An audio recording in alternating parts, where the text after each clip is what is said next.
You're watching Two Wheels Better, and with me again is Carl Fogarty.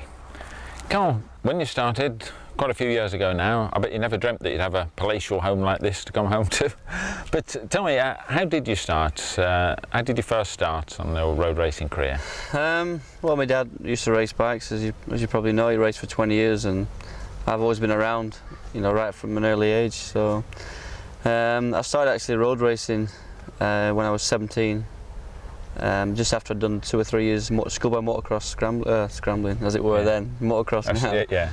And switched to road racing at 17, really. And I was always going to do it. It's just something from when I was at school. I just look out the window and just think, God, I just want to get home and play on my bike and get in the field and stuff. That's all I was interested in. That's all I ever wanted to do, was just race motorcycles. You started in schoolboy motocross, as you said, but these days you'd actually be able to start in racing straight away, wouldn't you? At 14, is it? Yeah, that's right. I mean, when I started, you had to be 17 when you could start racing. But now there's a series. I think I know it's 14. It could even be 13 up to sort of 15. Racing sort of like 125cc sort of road bike stuff, mini stock stuff. So it's great. It's great for them. The earlier they're out there on them, the better the chance you got to be succeeding, like in a couple of years' time. Interestingly though, your motocross work, it must have stood you in good stead for a few off-roaders that you've had standing on the pegs when you've overshot or whatever.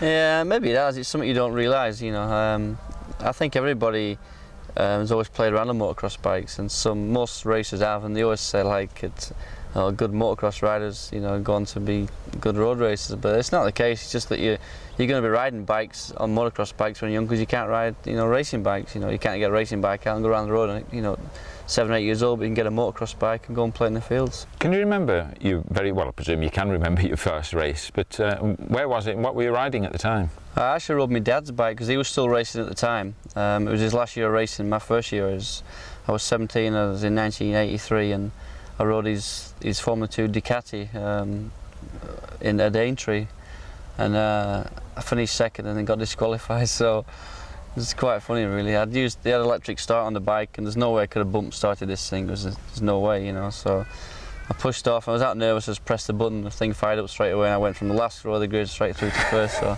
I made it a little bit obvious, but I actually got disqualified. And I couldn't believe people actually protested. That I'd come from like 4th or 5th at one time, got back up to second. I had the orange jacket and everything, and finished second in my first race. Yeah, it was good, and I was like gutted after that. I'd been sort of protested out and kicked out. I just couldn't believe it, Well, I can well believe that. And so, was that your first association with Ducati then? Is that some of the magic of Ducati for you, do you think? Yeah, it's funny, really. I never really thought about it, but my first race was on a Ducati, and here I am, sort of going back there next year. As a privateer, then, you'd done pretty well. You'd established yourself. So, when were you first spotted? When was your first works team?